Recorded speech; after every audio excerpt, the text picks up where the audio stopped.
Miss Mary Salum. Thank you so much for being with us. You're an award-winning international author, publisher of Literal Magazine, but today we're here to talk about your book, Where the River Meets. Thank you for having me here. Of course. So first I want to talk to you about the meaning of the title of your book, Where the River Meets. How did you come up with that title and where does it come from? It comes from one of the short stories that I wrote.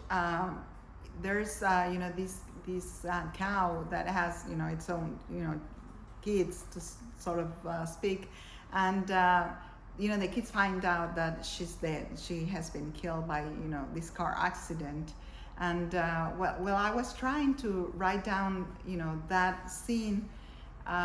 It came to me a few phrases that to me felt really poetic, and felt poetic because I was trying to create an environment that was trying to embrace the animals because of their loss.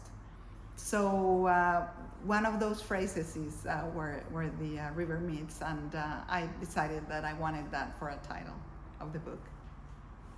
So where did the motivation for writing this book come from?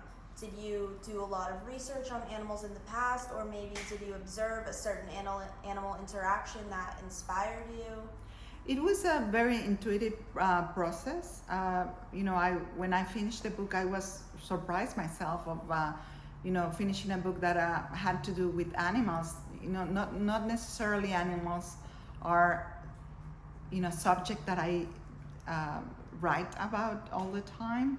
But to me, the animals were the perfect sample to use, otherness as other, beings that are sharing, the life here on Earth with us. So I wanted to give voice to them and see how they feel, how they think about what was going on, and also show that they have consciousness as we do.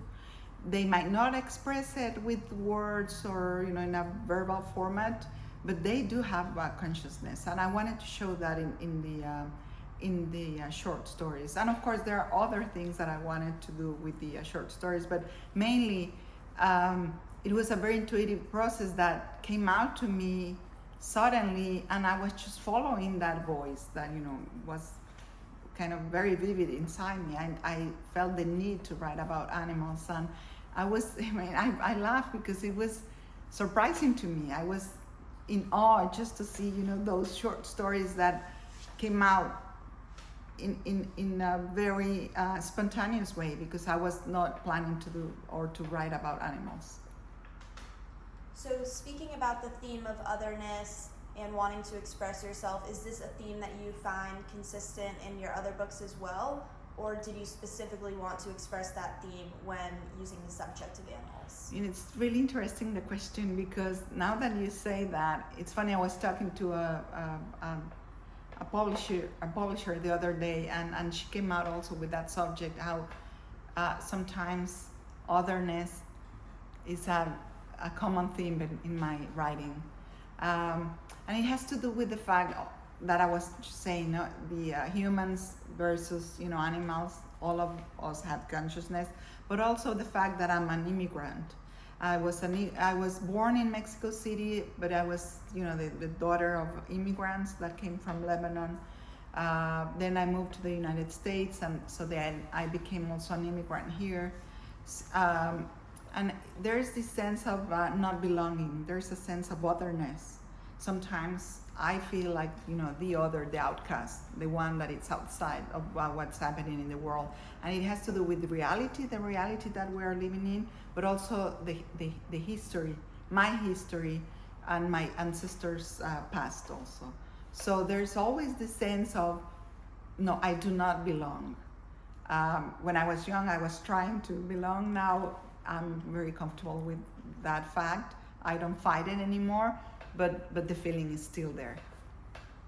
Do you think this background and this feeling of otherness throughout your upbringing informed the way you wrote your book as well, not just what you were talking about in your book?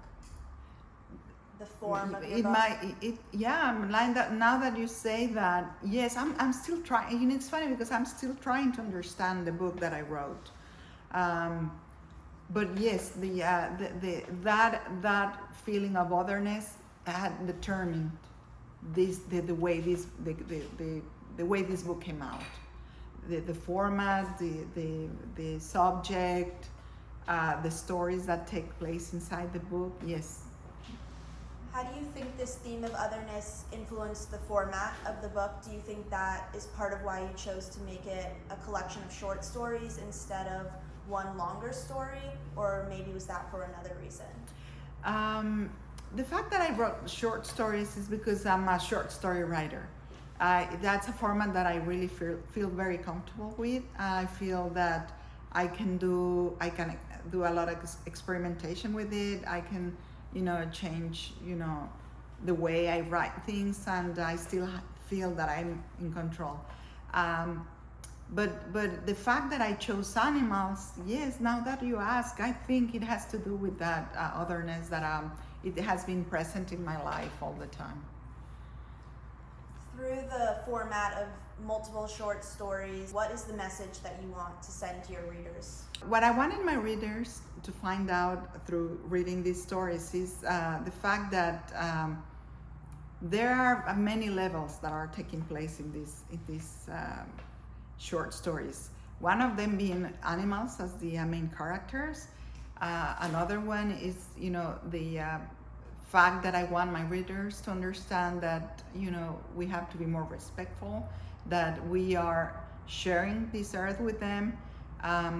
There's another level that it's taking place also in the short stories that it has to do with other or previous literary works. So sometimes I'm, blinking to my reader saying, look, I'm talking about this very famous author, or look, I'm just stealing, what they wrote about, and I'm, giving a very different perspective, but kind of the same story.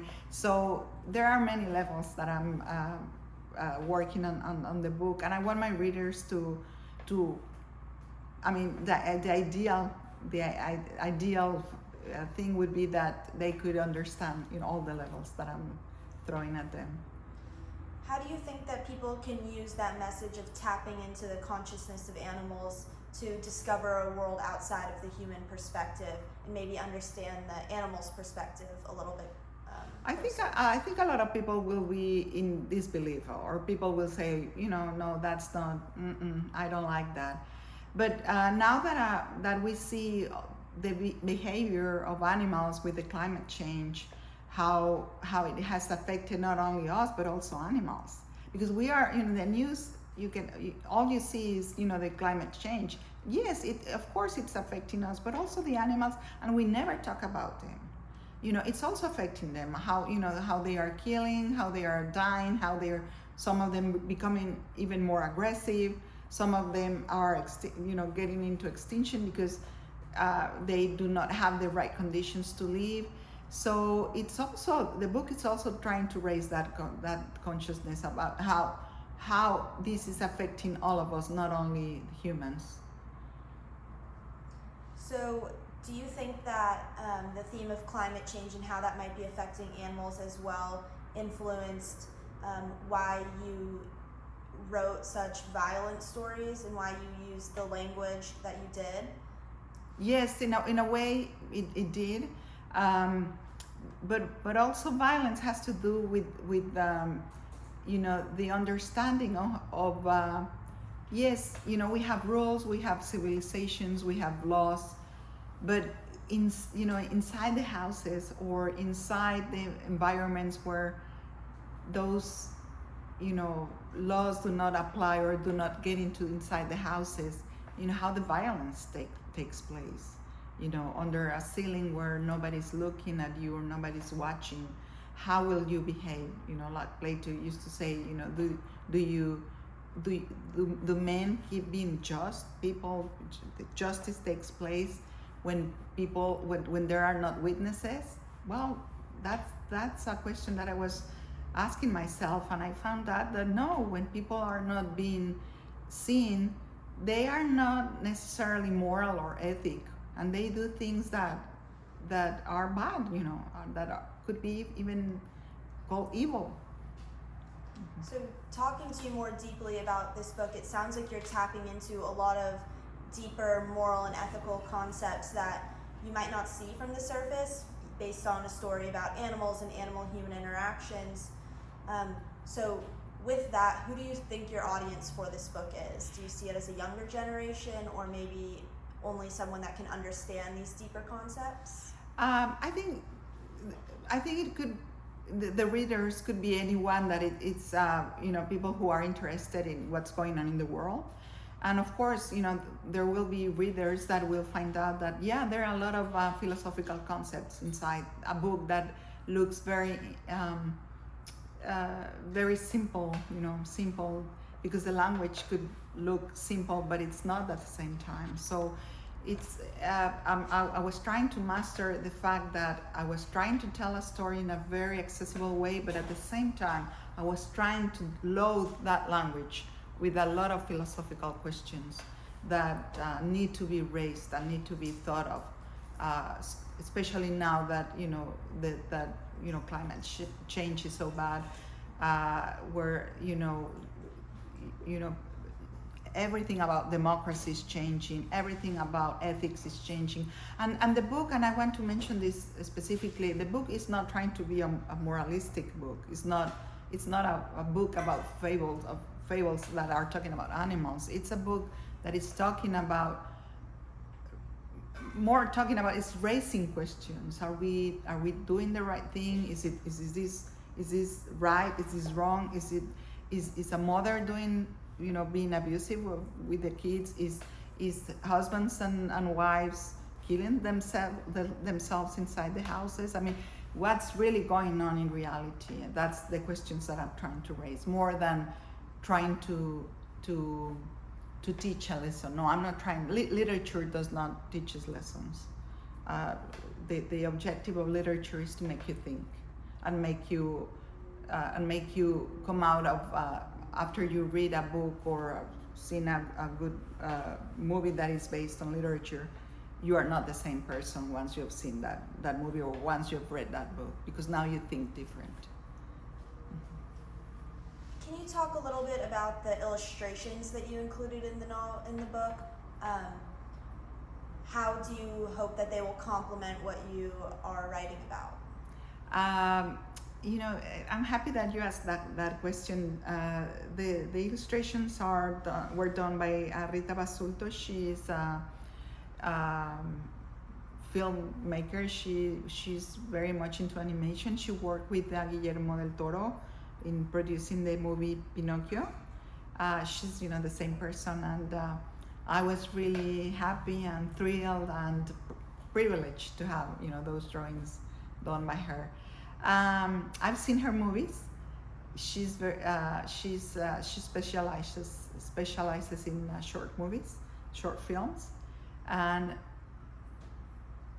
I thought there was something there that my writing and her movies were connecting. So I thought she was the right person to ask for illustrating a few of the short stories. I would have loved for her to illustrate all the book, but she did, I think, 4 or 5 illustrations, but I was thrilled with those. Mm-hmm. Why did you decide to include illustrations in the book instead of leaving the text as it was? It's a very interesting question, because I felt the need that I just was kind of following my gut, and I thought this book needs some illustrations. Why? I really don't know, and I thought, why not? Let me just ask around and see if someone is willing to do to work on those. And Rita, who was my first choice, she accepted, and I think she accomplished what I wanted to show. The animals, that they look very simple at the first sight, but at the same time there's something beneath those illustrations that tells you more about, there might be something dark, behind the illustrations. Not necessarily I'm saying that the animals have a dark side, but I'm saying there's something dark happening in there. so I think it was a more it was a decision that I made out of my gut. Not I didn't think of it. Did you give the illustrators an idea of what you wanted those images to look like, or did you let them have creative freedom?